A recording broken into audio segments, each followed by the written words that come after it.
tal uma história de espionagem que parece saída de um filme? Pensa só, uma missão tão secreta, tão audaciosa, que mudou as regras do jogo para sempre. Hoje a gente vai mergulhar fundo na história real de um roubo que aconteceu a quase 5 quilômetros de profundidade.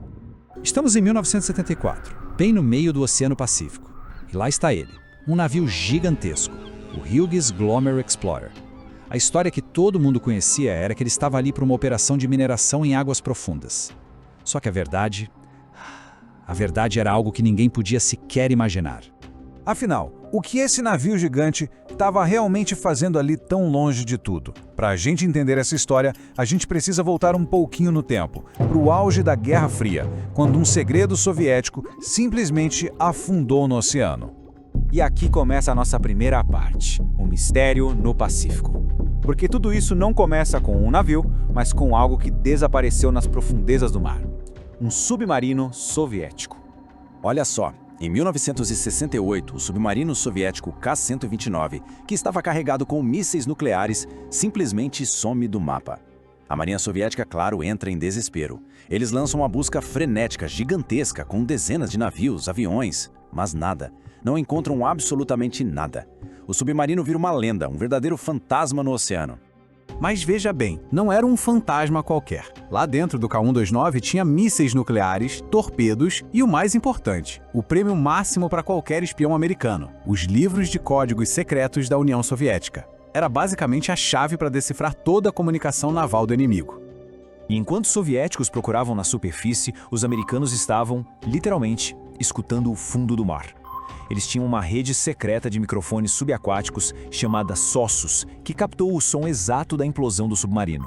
Com esses dados, em pouco tempo a CIA tinha as coordenadas exatas do local do acidente. A tragédia soviética estava prestes a se transformar na maior oportunidade de espionagem da história.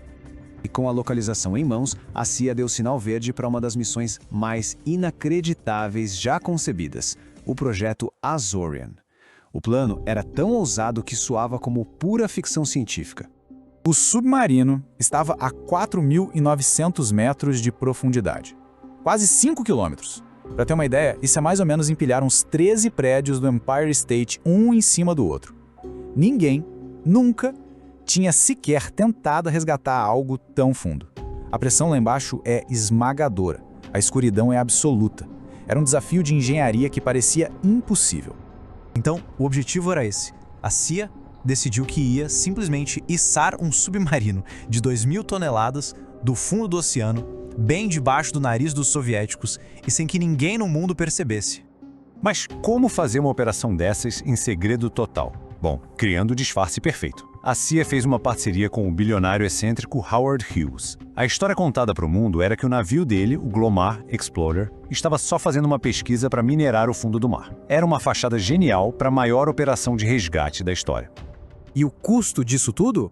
Uma coisa absolutamente astronômica. O projeto custou 800 milhões de dólares. Isso na época, hein? Trazendo para valores de hoje, a gente está falando de quase 5 bilhões de dólares. Um investimento gigantesco que mostra o quanto a CIA queria, mas queria muito, colocar as mãos naquele submarino. Bom, para uma missão que parecia impossível, era preciso uma tecnologia que nunca tinha sido vista antes. Então, vamos conhecer a grande estrela da engenharia por trás disso tudo, o Hughes Glomar Explorer.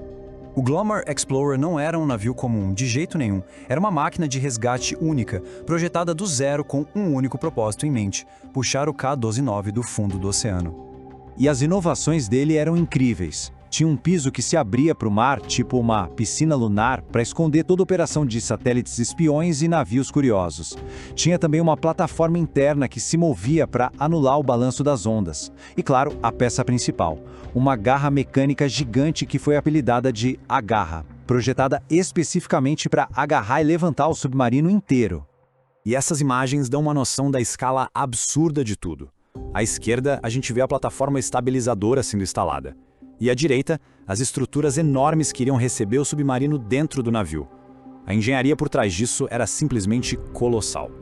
A coluna de tubos que ia conectar o navio até a garra, bom, ela tinha 5 km de comprimento e precisava aguentar um peso absurdo. Cada junta desses tubos foi forjada com a mesma precisão e resistência de um canhão de navio de guerra, tudo projetado para aguentar milhões de quilos de tensão. Com a tecnologia toda pronta, chegou a hora da verdade. Em 1974, a operação de resgate finalmente começou. A tensão devia ser enorme. Em julho de 1974, o Glomar Explorer se posicionou exatamente sobre os destroços. Claro que navios espiões soviéticos apareceram para ver o que estava acontecendo, mas a história da mineração parece que colou. Por semanas, a tripulação desceu a garra, muito lentamente. Até que em agosto, eles conseguiram. A garra se fechou em volta de uma parte do submarino. A subida começou. Era exatamente assim que o sistema funcionava no momento crucial. A garra presa ao submarino, sendo içada devagarinho, metro por metro, subindo por 5 quilômetros de oceano. O sucesso parecia estar muito, muito perto. Mas aí, quando faltava pouco mais de 1 quilômetro para chegar na superfície, depois de todo aquele esforço, o desastre aconteceu. A garra quebrou. A tensão foi tão grande que parte da estrutura simplesmente se partiu. E a maior parte do submarino, incluindo os mísseis e os tão desejados livros de códigos, despencou de volta para o abismo, perdida para sempre. Apenas um pedaço da frente do submarino foi recuperado. Lá dentro, a CIA encontrou os corpos de 6 marinheiros, e eles fizeram questão de dar um funeral militar completo com todas as honras em alto mar. A missão, no fim das contas, foi um sucesso parcial. Mas, ironicamente, o legado mais famoso dela não tem nada a ver com tecnologia, e sim com uma única frase. Por um tempo, o segredo foi mantido, mas em 1975 a história vazou para a imprensa. O segredo mais bem guardado da CIA foi revelado ao mundo e isso, claro, causou um escândalo. E aí ficou a questão. Como é que um governo admite ou nega uma operação clandestina dessa magnitude sem comprometer a segurança nacional? O que eles poderiam dizer? A solução que a CIA encontrou foi simplesmente genial. A resposta oficial deles passou a ser: não podemos nem confirmar nem negar. E essa frase, essa não resposta, ficou tão famosa que hoje é conhecida no mundo todo como a resposta Glomar. Virou uma ferramenta padrão para governos lidarem com informações secretas. E essa citação resume tudo perfeitamente. Foi uma conquista de engenharia no mesmo nível da corrida espacial para chegar à Lua, só que realizada nas sombras, completamente longe dos olhos do público. É uma prova do que é possível fazer quando se tem recursos ilimitados e um objetivo ultra secreto. Então fica a pergunta: o projeto Azorian foi um sucesso ou um fracasso? Uma vitória incrível da engenharia ou uma derrota caríssima da espionagem? A resposta final talvez ainda esteja lá no fundo do oceano, a quase 5 quilômetros de profundidade, guardando os segredos que o mar nunca quis devolver.